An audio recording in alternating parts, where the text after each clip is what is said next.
Բարև ձեզ հարգելի հեռուստադիտողներ, Բաց TV-ի եթերում իր աշխատանքը շարունակում է ժամանակն է խոսել հաղորդաշարը։ Հիշեցնեմ, որ սա հաղորդաշարը երկրում առկա խնդիրների մասին եւ մենք փորձում ենք մեր հյուրերի հետ առաջարկել այդ խնդիրների լուծման ճանապարհները։ Այսօր տաղավարում այս թեմայի շուրջ զրուցում ենք Հայաստանի Շնորհապետական կուսակցության հիմնադիր ղեկավար Գուրգեն Սիմոնյանի հետ, ով միևնույն ժամանակ հանրային եւ քաղաքական գործիչ է եւ ինչը նաեւ շատ կարեւոր է գիտնական։ Բարև ձեզ։ Նախ շնորհակալ եմ, որ այսօր այստեղ եք։ Շնորհակալ եմ հրավիրելու համար։ Պարոն Սիմոնյան, ընտրությունները տեղի ունեցան, ինչ արդյունքներ գրանցվեցին, բոլորս արդեն գիտենք, եւ վերջապես ազգային ժողովում հանդես եկավ երկրի արդեն ընտրված վարչապետը, ներկայացրեց կառավարության ծրագիրը։ Այսօրվա դրությամբ այս համապատկերում դուք ինչպես եք գնահատում, ինչ է կատարվում մեր երկրում եւ ուր է տանում այս իշխանությունը, այս երկիրը։ Մի կողմ դնելով նախընտրական քարոզների էլեմենտները։ Դրանք մի կողմ դրած, արդեն պետք է առաջ նայենք, այն ինչ որ եղավ, Շնորհապետական կուսակցությունը իբրև մեկամյա ուժ կարողացավ բավականին լուրջ դիրքավորում ունենալ, թեպետ եւ այդ դիրքավորումը բացարձակապես իմ ակնկալիքներին համապատասխան չէր, ես շատ ավելին էի ակնկալում։ Ինչևից է, գուցե եւ մենք ինչ որտեղ թերի աշխատեցինք, գուցե եւ ինչ որտեղ ժամանակն էր քիչ, գուցե ինչ որտեղ ընտրողը խորաթափանց չէր ակնկալ մեր ուրիշ բան, բայց ստացավ ուրիշ բան։ Այնուամենայնիվ եղավ այս պատկերը, որը մենք տեսնում ենք։ Ես միջև ընտրությունները մեր քաղաքացիական հանրությանը, նաեւ դրա շատ ավելի մտավոր առումով ինտելեկտուալ հատվածին, այդ թվում նաև լրագրողական հանրույթին, անընդհատ հորդորում էի եւ ասում էի, որ քաղաքացիական պայմանագիր կուսակցության վերջին նախընտրական համագումարի ժամանակ ընդունված ռազմավարությունը մեծ ռիսկեր եւ մեծ վտանգներ է պարունակում Հայաստանի Հանրապետության դեմ։ Եվ սա նկատի ունենալով մենք անցյալ տարի հոկտեմբերին նամակ գրեցինք վարչապետին։ Այդ նամակի բովանդակությունը մոտավորապես հետևյալն է, այնտեղ նաև հղում կար իրենց պաշտոնական կայքեջում զետեղված հայտարարությանը, առային, որ դուք հայտարարում եք 4-րդ հանրապետության ստեղծման մասին։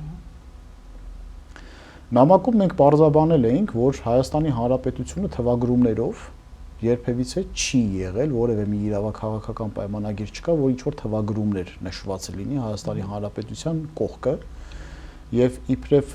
իլրումը դրան ներկայացրել էի, որ Հայաստանի Հանրապետության հիմնարկեքը եղել է 1918 թվականի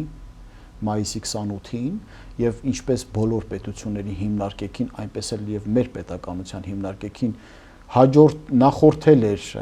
վճռորոշ մի ճակատամարտ Սարդարապատը, որը մենք փայլուն հաղթանակով պսակեցինք եւ նաեւ Նժդեհի շնորհիվ կարողացանք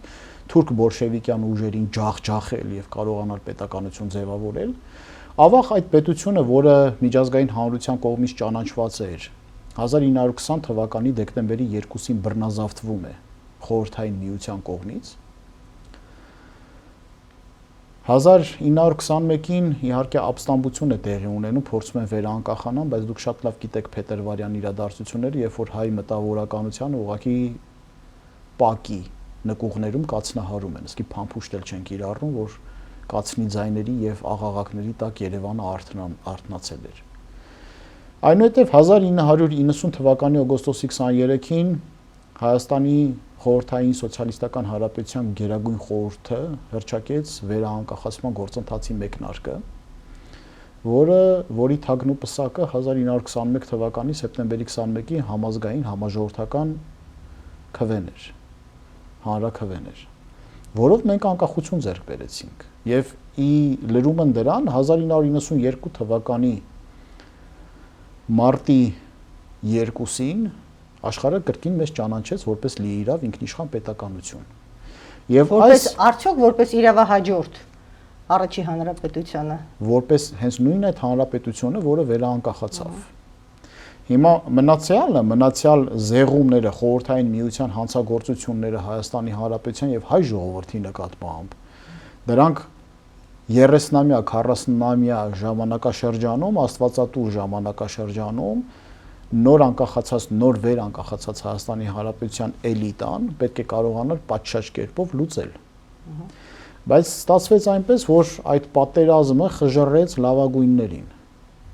Նկատի ունենք առաջին Արցախյան։ Արցախյան պատերազմը խժռեց լավագույնների, ոչ միայն առաջինը։ Ապրիլյանն էլ, 44-օրյանն էլ եւ այլն եւ բոլոր ժամանակներում ինչ ենք մոռանում, որ մենք ամեն տարի զոհեր ենք ունեցել սահմանին։ Ինչ ենք մոռանում, որ լավագույնները գնում էին ու չէին վերադառնում եւ սա նաեւ թերևս ամենամեծ պատճառն էր, որ Խենթերի ֆիզիկապես ոչնչացմամբ պայմանավորված հայկական պետականության դիրքերը թուլացան։ Խենթերի ճակերտների մեջ ասած իհարկե։ Խենթ ասում են այն մարդկանց, ովքեր որ իրենց իրրացիոնալ կամքը ի հեճուկս տրամաբանական հանգամանքների փորձում են պարտադրել աշխարհին եւ ստացվում է։ Դա խենթություն է։ Ցավոք սրտի նման խենթերի կարիք հիմա էլ կա։ Եվ ստացվեց այնպես, որ երկիրը մնաց նրանց, ում որ մնաց։ Եվ ես խիստ կասկածներ ունեմ, որ այդ երկիրը ում որ մնաց, դա դրսի ուժերի մեծապես օժանդակությամբ սնված քաղաքական գործիչներն էին, որոնք օտար պետության կամքը սուբլիմացնելու համար մեր երկրում ջանք ու եռանց չխնայեցին, այդ թվում նաև հարստահարելով Հայաստանի Հանրապետությունը, զրկելով ռազմավարական հնարավորություններից, այդ թվում նաև չզբաղվելով քաղաքացիական հանրության բարոյական եւ գիտական դաստիարակությամբ։ Եվ վերջում մենք խոսում ենք այս 30-40 տարիների մասին, թե հենց այս իշխանության վերջին 8-9 տարիների մասին։ Վերջին 8-9 տարիները դա այն աղետն է, ինչ որ վերջին 30 տարում բերեցին։ Նիկոլ Փաշինյանի մարդաբանական տեսակը եւ նրա առաջնորդի կերպարը խայտարակություն է ժողովրդի եւ ազգի համար։ Դուք ասում եք խենթերի լավ իմաստով, ճակերտավոր խենթերի անհրաժեշտություն կա։ Արդյոք այդ լավ իմաստով, որովհետև բնակչության մեծ մասը ամեն դեպքում այդպես են կալում, խենթ չէ հենց նույն այսօրվա վարչապետը, ով ընդդեմ գնալով 30-40 տարիների խոսույթին եւ ընդհանուր առմամբ բոլորին լրությամբ ընդունված մոտեցումների մի անգամայն այլ մոտեցումներ է առաջարկում եւ ստացվում է նրա մոտ ամեն դեպքում բնակչությունը ժողովուրդը իր էլեկտորատը ինքը չի կորցրել։ Հոգեբանական եւ հոգեկան շեղումները խենթության հետ չխառնենք։ Դրանք տարբեր բաներ են։ Եվ ես չեմ կարծում, որ ժողովուրդը ներկայիս վարչապետին խենթ է համարում։ Խենթեր ՆԺԴՀ, խենթեր Ռաֆու խենթը, Բայազետի գործողությունների ժամանակ երբ որ Արշակ Տեր-Ղուկասովի հետ կարող ամեն Բայազետում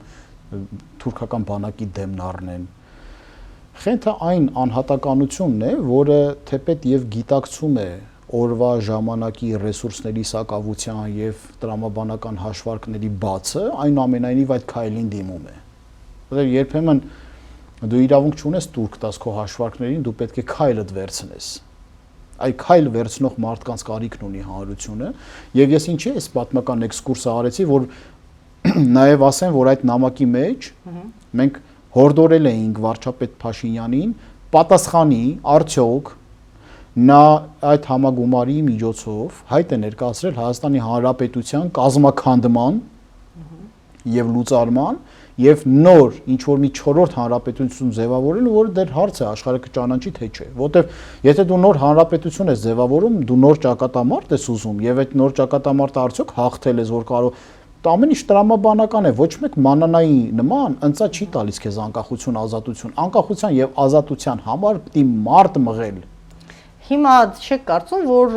դուք ինքներդ եք ասում, որ երկիրը բերել են հասցրել են աղետի, այնքան այսու տարիներին առաջ չգնացին, որ երկիրը հասավ աղետի։ Հիմա չեք կարծում, որ այս աղետի պահն է հասունացել եւ այդ ձեր ասած ճակատամարտը մեր արժեվ կանգնած է այս պայի դրությամբ եւ մենք պիտի հաղթահարենք, որովհետեւ կարծես թե ազգային ժողովի ամբիոնից հնչեց, որ մենք Ռուսաստանի հետ միայն գործընկերային փոխշահավետ համագործակցության շրջանակում ենք լինելու այսուհետև եւ չի լինելու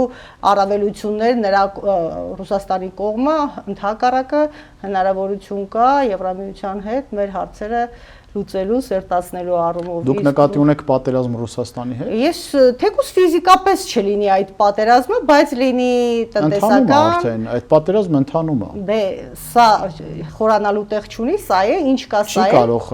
կոնվենցիոնալ ռազմական գործողությունների հիմք հանդիսանալ այս պատերազմը։ Կամք է պետք դրսևորել։ Կամք։ Ով պիտի դրսևորի այդ կամքը։ Նախ ռազմաքաղաքական ղեկավարությունը եւ ես քիչ առաջ ասացի, որ ռազմաքաղաքական ղեկավարության այս տիպաբանությունը, որ այսօր Հայաստանի Հանրապետությունում կա, սա աղետի դափնին է։ Տարիներ շարունակ նախկին 3 նախագահների աղետալի քաղաքականության պատճառահետևանքային կապը։ Դուք ասում եք նախընտրական շրջանում, որ չեք համագործակցի ոչ նախկինների, ոչ ներկայի հետ։ Այո։ Հիմա ձեր խոսքի մեջ ես նկատում եմ բառապաշար, որը առավելապես օգտագործում է պարլամենտական ընդդիմությունը։ Այսօր արդեն կհամագործակցեք կամ հիմա եթե անհրաժեշտություն լինի որևէ հարց լուծելու երկրի համար եւ ձեզ առաջարկեն համագործակցություն, որ ուժի հետ կհամագործակցեք։ Ուրեմն մի ուղում որպես մաս մեդիայի ներկայացուցիչ դուք պետք է քրոնոլոգիային ուշադիր հետևեք։ Ոչ թե մեր բառաֆոնդը եւ բառախոսույթն է նմանվում, այլ նրանցն է նմանվել որոշ եզրերում։ Այսօրվա հնչած ազգային ժողովում այդ արտահայտությունների նախապատմությունը մեզանից է ծագում։ Alma mater-ը ընդունեք հիմք։ Նրանք են վերցնում մեր թեզիսները։ Անցյալ տարի հոկտեմբերին ես եմ ասել, որ իրավաքաղաքական որևէ փաստաթուղթ չկա, եւ այդ փաստաթուղթը նաեւ պաշտոնական նամակագրության համատեքստում մեր արխիվներում կա։ Կառավարությունում էլ կա։ Մենք ենք առաջինը պատի մոտ կանգնացրել եւ հարց տվել,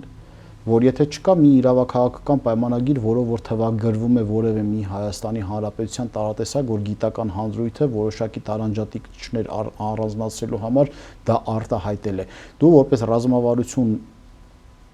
նախաձեռնած քաղաքական գործիչ ինչ իրավունք ունես, չհիմնավես իրավաքաղաքական պայմանագրերի վրա եւ տուրք տաս գիտական կամ մասնավոր խոսույթներին։ Այդ բառաֆոնդը մեզանից է գալիս։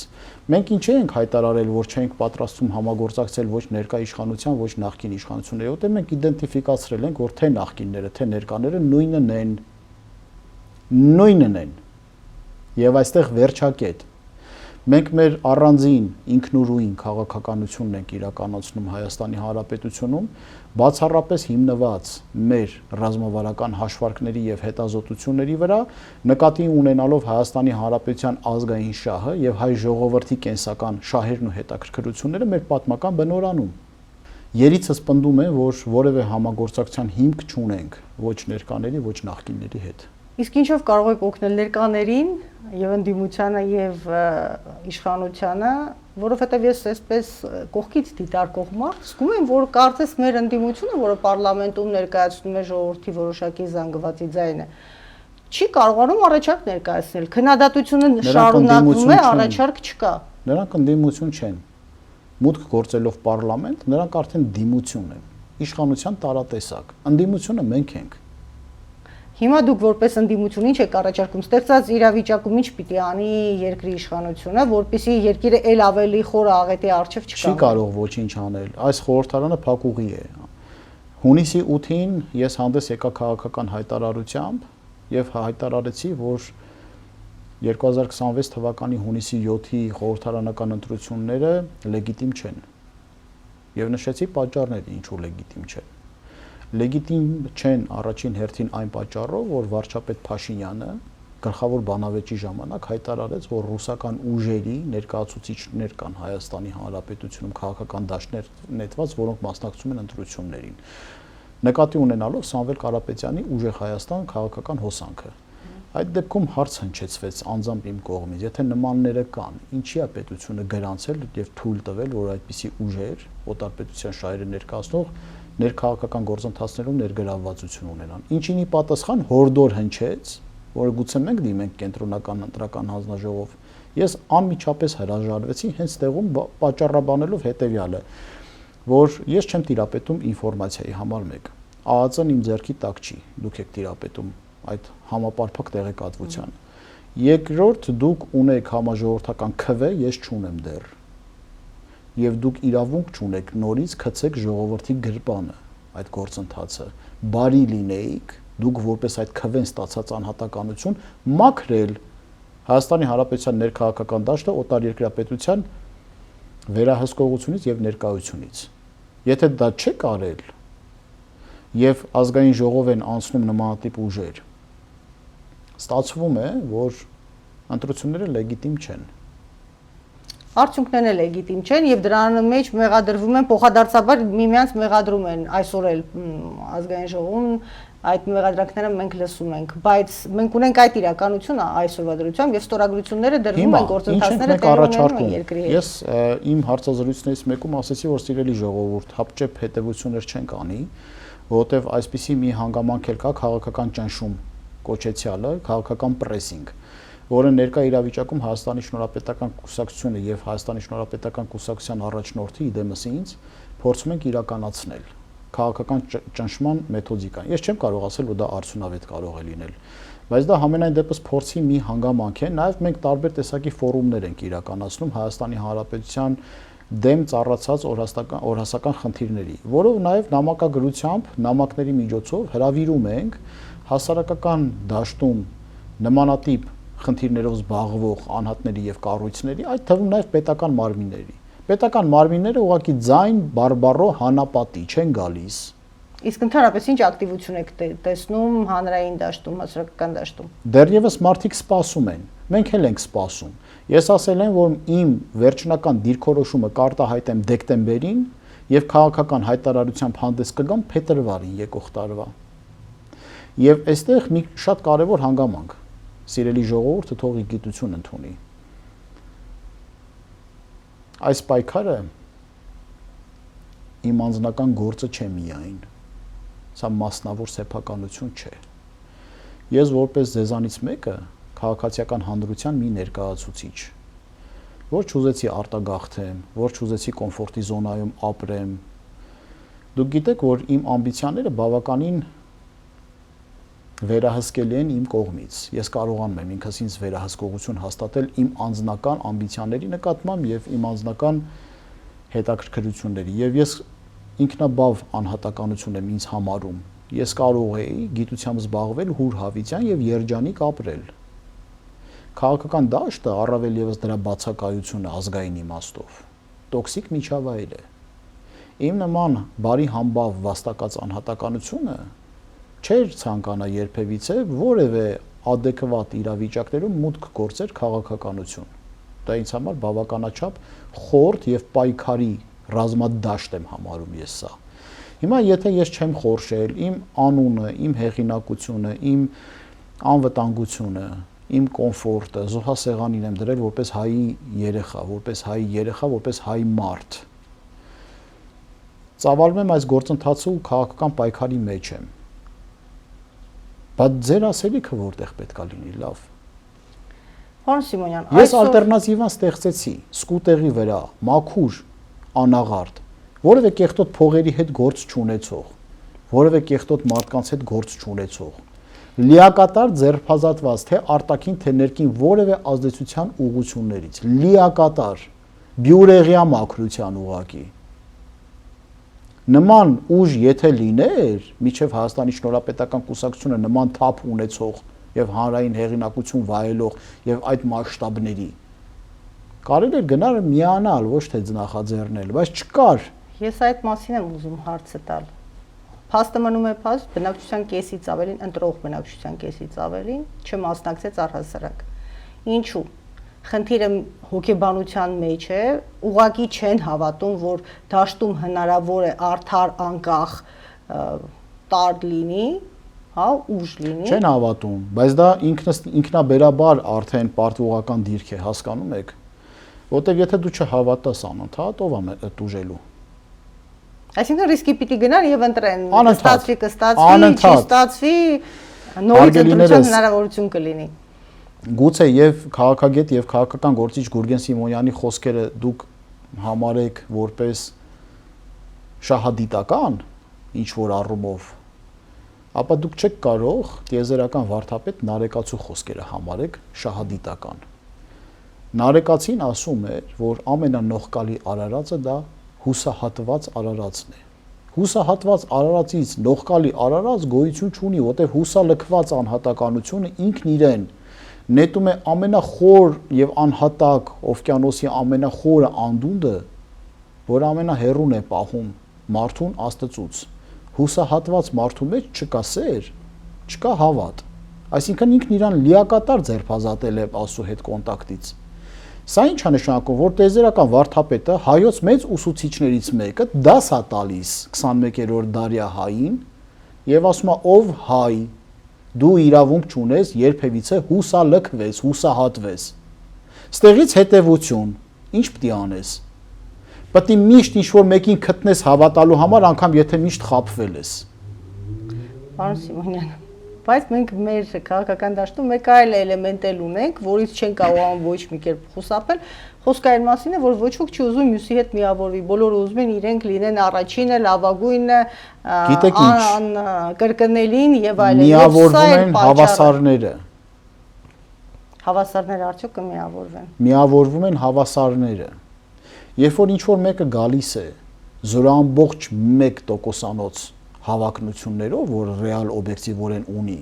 եւ քայլ է վերցնում, որ համընթաց ընթանա, դա նշանակում է բարոյական մոտեցում չէ։ Անհամամասնորեն ինքը գերագնահատում է իր սեփական հնարավորությունները։ Նման արդարություն պրակտիկորեն հնարավոր է որ լինի, որ մարդը գնահատի ինքն իրեն այնքան օբյեկտիվ, որը հասկանա, որ ինքը ընդհանրապես 1% է։ Ընտրությունները սոցիոլոգիական հարցումներ, այդ ոնց է որ IRI-ը սոցիոլոգիական հարցումներ է անում, IRI-ի սոցհարցումներում Գուրգեն Սիմոնյանին անուն ազգանունը կա, Շնորհապետական կուսակցության անուն ազգանունը կա, Միացյալ Նահանգների Հանրապետական ինստիտուտի հետազոտությունների մեջ։ Քոնը չկա։ Այդտեղ էլ է սուզյան ծախած, խաղը առած։ Օբյեկտիվորեն դաշտը չես նայում, չես կույրես, չես տեսնում։ Հիմա եթե դու եկել ես, ես ասում եմ, ես կոալիցիաներ չեմ ուզում ձևավորեն, որովհետև 8-ից 10% շեմը ֆանտասմագորիկ գուցե այդ պարագայում լինի։ Մենք 4%-ը հաղթահարելու հնարավորություն պետք է ունենանք։ Դրոշը մեր առյուծն է, Շնորհապետական կուսակցության։ Արի միավորվի, ինչի չես գալի միավորվես։ Գուցե շատ բարոյական ես դրա համար։ Պարոն Սիմոնյան, ինչու մեր քաղաքական դաշտը որպես գիտնական եմ արդեն հարցը տալիս։ Չի յուրեղացել այս տարիների ընթացքում այնպես, որ ռեալ ուժեր լինեն եւ կողմնորոշված։ Քաղաքական դաշտ չկա։ Սկսենք այդտեղից, այն քաղաքական դաշտը, որ հիմա մենք ապրում ենք, տեսնում ենք, դա դրսի ուժերի կողմից, մասնավորապես Ռուսաստանի կողմից ձևավորված քաղաքական դաշտ է։ Բոլորը։ Ոչ բոլորը։ Կան մարտիկներ, որոնք այդ դաշտում փորձել են տարբեր ժամանակներում մարդ մղել։ Բայց եթե իրավիճակ չի փոխվել, ստացվել է ինքը փորձել է փոխել այն, ինչ որ դեռ չի փոխվել։ Դաշտը մնում է այդ ապականվածը։ Հիմա եթե Աստված ոչ անի մեզ էլ չհաջողվի դաշտը փոխենք, ստացվելու է որ մենք էլ ենք մաքուր մարտիկ, որ փորձում ենք փոխենք, չկարողացանք։ Հիմա այսօրվա իշխանությունը, իսկ այսօրվա իշխանությունը արդեն 8-9 տարի գրեթե իշխանության է, ասում է ես ստեղծել եմ այդ դաշտը, ես հնարավորություն տվել եմ որ նոր ուժերը աճեն, զարգանան։ Եթե իրենք չեն աճում, չեն զարգանում, եղքը իրանցն է։ Օբյեկտիվորեն դաշտը ձևավորվել է այնպես, որ նոր ուժերը կարողանում են աճեն, զարգանան մի պարզ պատճառով, որ 2022 թվականին Հայաստանի Հանրապետության թիվ 1 թշնամիներից մեկը Ռուսաստանի Դաշնությունը իրագործեց ռազմավարական սխալ, հարձակվեց Ուկրաինայի վրա։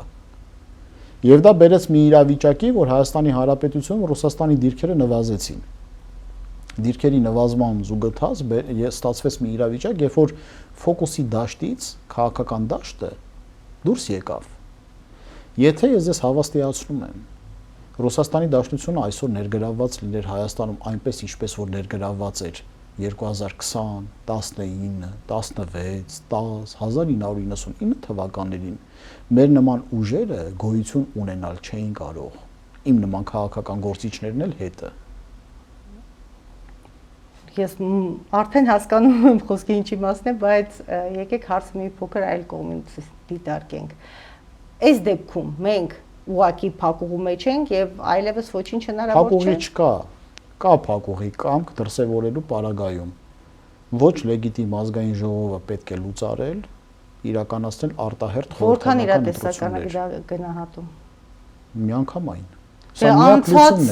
խորհրդարանը իմպիչմենտ էր հայտարարում, չկարողացավ։ Չէ, սա միակ լուծումն է։ Իմպիչմենտը մի կողմ դրած, իմպիչմենտը դա արհեստական օրակարգ է, դա սիստեմի կողմից նույն սիստեմի շրջանակում անուն ազգանուններ փոխելու համատեքստում էր։ Հիմա եթե Նիկոլ Փաշինյանը կամք կգտնի իր մեջ գնալու արտահերթ խորհրդարանական ընտրություններին, բայց Հայաստանի Հանրապետության դաշտը մաքրելով օտարպետության ռեագենտներից,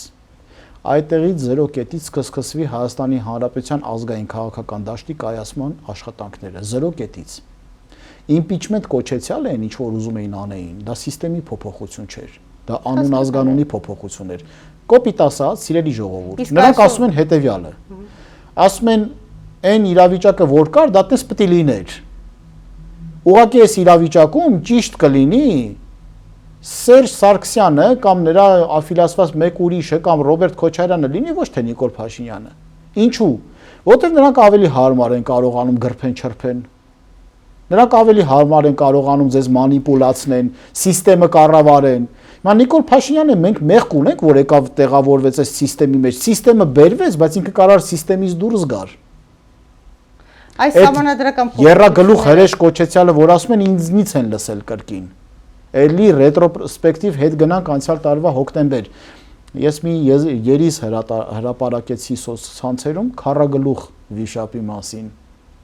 Եռագլուխով բավարարվեցինք բարձա։ Իրանք եռագլուխով բավարարվեցին, բայց ես վերադարձեցի այդ խոսույթին, գլխավոր բանավեճի ժամանակ չէիք լսել, բանավեճը, երբ որ ես Նիկոլ Փաշինյանին ասացի եռագլուխ եք ասում, բայց մենք դա ասում ենք քառագլուխ, եւ դուք այդ գլուխներից մեկն եք։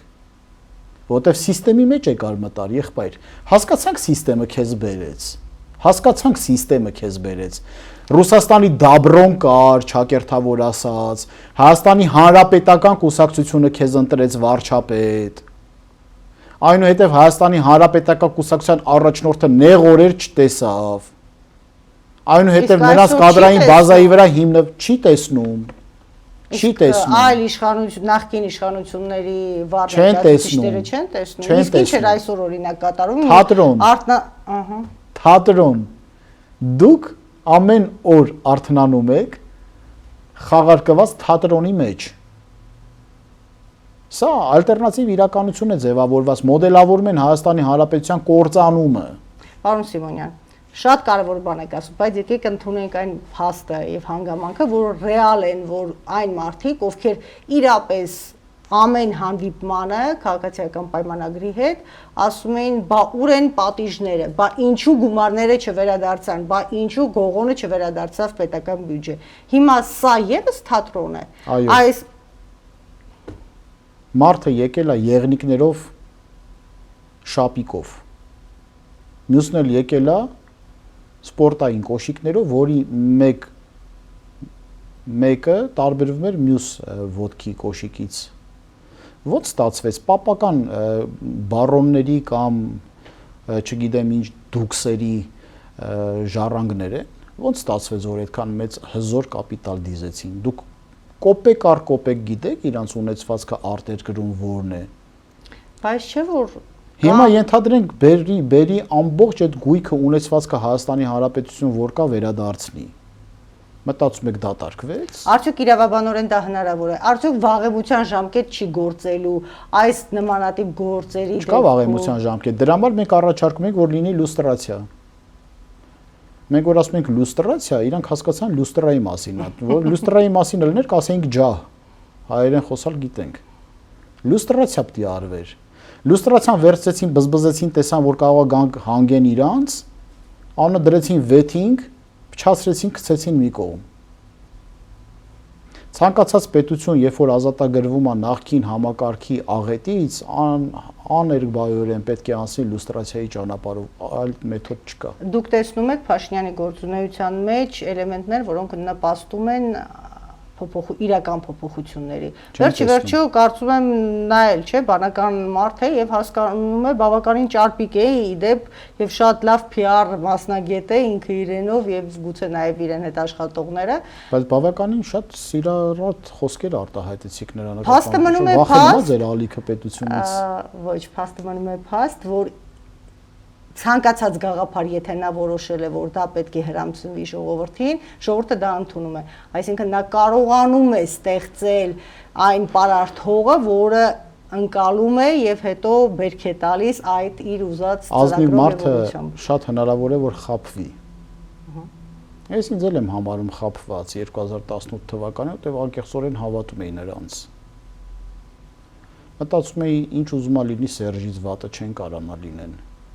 Կգան, ամփորձենք, օգնենք, ինչ-որ մի բան կստացվի, առաջարկներ եմ արել բազմաթիվ։ Ընդունել են ձեր առաջարկները։ Չէ։ Որևէ մի հիացմունք են արտահայտել եւ վերջ։ Ընդ որում ինչ առաջարկ հնչեցվել է, որն էլ որ վերցրել են կիրառության, փչացրել են։ Կարամ կետարկետ ասեմ, բայց չեմ կարծում, որ արժի հիմա բարձրաձայնել։ Հիմա եթե մի անգամ խափվեցիր, դու մաքուր էիր, դիմացինը սրի կա, բայց եթե նույն անհատականությունից խաբվում ես երկրորդ անգամ, նա կրկնակի սրիկա չի դառնում, այստեղ արդեն քո մաքրությունը չի ակնառու, այլ հիմարությունը։ Դրա համար ոնց կարելի է քրոնիկ խաբեբային հավատալ անընդհատ։ Որովհետև ի տարբերություն նախորդ իշխանություններին, այս իշխանությունը երբեմն սոված մարդուն հիշում է։ Ինչ է արել։ Օրինակ ապահովագրություն եւ դուք որևէ մի մարդու չեք տեսնի հիվանդանոցային համակարգում։ Բանկային տերորի մասին ինչի չեք խոսում։ Պոլիկլինիկ համակարգում, բայց փաստը մնում է փաստ, որ այդ գոհունակությունն է հնչում բարձրացել։ Դուք գնողունակությունը չեք տեսեք 40%-ով, որ վերջին 8 տարում ավելացել է։ Բայց արդյոք այդ մարդիկ էլ ասում են, դանդաղ մահ են պատճառում, ինչ սոված մարդու հիշելու մասին է խոսքը։ Արդյոք նախկին իշխանությունները նախորդները Ժեկի պետն է կարա ասֆալտ փռի։ Գնա ժեկի պետ աշխատի, երկրի ռազմավարական առաջընթացի եւ ռազմավարական ուղղությունների հերը մի անիծի։ Պետություն կառավարել է մենակ հաց շպրտելով չի ու ասֆալտ անելով չի։ Այդ թաղապետն էլ կարա անի։ Պարտադիր չի վարչապետի աթոռին բազմես, որ հաց տաս ու ասֆալտ անես։ Ինչ այլ ընտրանքներ եք առաջարկում այսօր։ Աշխատել ժողովրդի հետ։ Ես իրականում ինքս անուղելի լավատես լինելով անհատականություն, ցավոք սրտի լավատես լինելու հիմք այսօր չունեմ։ Պայքարի մեջ ենք, պետք է պայքարենք։ Ես կասկած չունեմ, որ հաղթանակելու ենք, եթե ճիշտ ворթեգրենք պայքարը, հայ ժողովուրդը նկատի ունեմ, հաղթանակելու է, կասկած չունեմ։ Բայց այս իշխանությունների եւ այս խորհրդարանական ընդդիմության համատեքստում լավատեսությամբ լցված չեմ եւ ասել եմ, որ ժամանակ եմ հատկացնում այս խորհրդարանին մինչեւ դեկտեմբեր։ Ինձ համար արդեն պարզ է, ուղղակի չեմ ուզում հապճեպ դիրքորոշումներ արտահայտեմ զուտ նրա համար, որ չասեն, դե դուք էլ եք մասնակցել ընտրություններին, հիմա չեք անցել, նախանձվում եք։ Չէ, չենք նախանձվում։ Գնահատականը կհնչեցնենք դեկտեմբերին։ Ի վերջո մեր նման ուժը, եթե հայտնվեր խորհրդարան, դա մեր համար ինչպես այսօրվա կառավարության որոշակի փոխնախարարներ են ասում անգլալեզու, անգլախոս, բենեֆիտներ դա մեզ չէր բերելու։ Դա մեզ բերելու էր ամենօրյա քրտնաջան աշխատանք եւ հավանաբար մենք մեզ հետ պետքա կաթիլներ տանեինք, որ սրտի նոպաներից չմահանայինք մեր կատարած աշխատանքի ընթացքում։ Դա էր բերելու մեզ խորհրդարան անցնելը, բայց դրանով մեզ պետք է օժտեր ժողովուրդը։ Պարոն Սիմոնյան, ցավոք նմանատիպ խոսույթ լսում եմ ազգային ժողովի միջանցքներում, որովհետև շատ պատգամավորներ կես կատակ, կես լուրջ ասում են, որ հանգստացնող միջոցներ են խմում նիստերից առաջ, օրգան նստեն եւ այլն։ Եվ այս ընդդիմությունն էլ, որը այսօր ներկայացված է պարլամենտում, ասում էր, որ մենք կգանք եւ կառաջարկենք, կասենք արդեն ինչ է պետք անել։ Եկել են եւ մենք էլի տեսնում ենք առաջարկների սակավություն, ես կասեի բացակայություն։ Եվ ստացվում է, որ Փաշինյանին այլընտրանք, ռեալ, առաջարկ, որը հնչում է կոնստրուկտիվ միտք, հետևությունների շարք, չկա ընդհանրապես դաշտում։ Ինչ հետևություններ եք անում։ Դաշտում մի ասեք, խորհրդարանում չկա։ Գիտեք, դուք տեղյակ եք մեր աշխատանքից։ Եկեք այսպես ասենք, ամեն դեպքում ժողովրդի մեծ մասը լսում է այն ինչ որ խորհրդարանից, դրա համար ասեք խորհրդարանում չկա։ Հիմա ինչ հետևություն եք անում։ Օրինակ, ինչ պետք է անեմ ձեր կարծիքով։ Սխալ մարդիկ եք ուղղորդել խորհրդարան, ժողովուրդ։ Հիմա ես ուզում եմ ձեզանից առաջարկնել, լսեմ պունկտերով, կետերով ասեք մի քանի բան, որի շուրջ մարդը մտածելու առիթ ունենա։ Դեկտեմբերին գնահատականը կհնչեցնենք ներկայիս խորհրդարանի, փետրվարին հանդես կգամ քաղաքական հայտարարության։ Ընդ որում ես դες մի բան էլ ասեմ, ավելին չակնկալեք մեզանից, քան մենք կարող էինք անենք խորհրդարան մուտք գործելու, որտեղ խորհրդարանը մեզ օժտելու էր թիվ 1 քաղաքական ամբիոնից։ Պարոն Սիմոնյան։ Հիմա դուք չեք օժտել այդ հնարավորությամբ, որ շնորհապետական կուսակցությունը մտնի պարլամենտ։ Ինչ եք ուզում որ անենք։ Անելու ենք մեր ուժերի սահմաններում, բայց ես ձեզ ասեմ, դա հարաբերական ուժեր է լինելու։ Որտեվ խորհրդարան չանցած ուժին դրսում էլ այդքան շատ լուրջ չեն վերաբերվում, ասեմ իմանաք։ Խորհրդարանական ուժը կարողանում է նաև դրսի ուժերի հետ պատգամավորների հետ, դեսպանների հետ հաղորդակցվել։ Մենք էլի կփորձենք, բան չունեմ ասել, մենք պայքարը չենք թողնելու, որ դուք ստեղ կործանվեք ուժեղ Հայաստանի ու ՔՊ-ի ձեռը։ Մենք մեր պայքարը կփորձենք տանենք, բայց դուք չեք օժտել այդ մանդատով մեզ։ Դրա համար մենք մեր ուժերի սահմաններով ինչ կարողանանք, դա էլ կանենք։ Ես արդեն հասկանում եմ, որ դուք ցանկություն ունեք ավելի այլ բնույթով զրույցը տանելու, դրա համար ենթադրում եմ, որ այսքանով պիտի ես չլսեցի առաջարկներ։ Ես հայտարարեցի հաղորդման սկզբում, որ մենք խնդիրներն ենք արտահայտում եւ առաջարկները այդ խնդիրների լուծման առիթով։ Եթե դուք չեք լսել, այդ չի նշանակում, որ առաջարկ չի հնչել։ Համաձայն եմ, բայց այդ առաջարկները պիտի դառնան հնչեղ բոլորի համար, չէ՞, ոչ թե ավելի բարձր ասեն։ Ավելի հաճախ եւ ամենուր եք։ Իդեպ դա ես նկատում եմ ոչ միայն ձեր մասին է խոսքը առհասարակ դաշտում, կոնկրետ քաղաքական գործիչներ, կոնկրետ հանրային հասարակական ակտիվիստներ, կոնկրետ լրատվամիջոցների հետ են աշխատում եւ սա շատ բացասական ազդեցություն ունի ընդհանուր առմամբ դաշտի վրա։ Մենք ենք ֆիլտրում։ Մենք ամեն մեկի մոտ չեն։ Ես օրինակ ամեն մի լրատվական չեմ գնում։ Գիտեք ինչն եմ հաշվի առնում, թե այդ լրատվականը ում է կանչում։ Սա գիտեք ինչ հետևանք է թողնում, որ աշխատող դիմացի աշխատողը ինքը չի կարողանում գտնել օբյեկտիվ տեղեկատվություն։ Եթե լրատվականը ինձ չի հարգում, ես ինչի՞ պիտի իրան հարգեմ ու գնամ։ Իմ գիտելիքներն ու իմ վերլուծությունները ես արժեքավոր եմ համարում։ Բայց ձեր գիտելիքները Եթե ես տեսնում եմ ինչ որ մի սանձարձակի են անընդհատ հրավիրում, որը որ արտակնոցը անընդհատ բացելով մեզ է հիշատակում, ես ինչի՞ պիտի այդ լրատվական գնամ։ Իսկ առաջարկը հետևյալն էր. արտահերթ խորհրդարանական ընտրություններ, լյուստրացիայի իրականացում։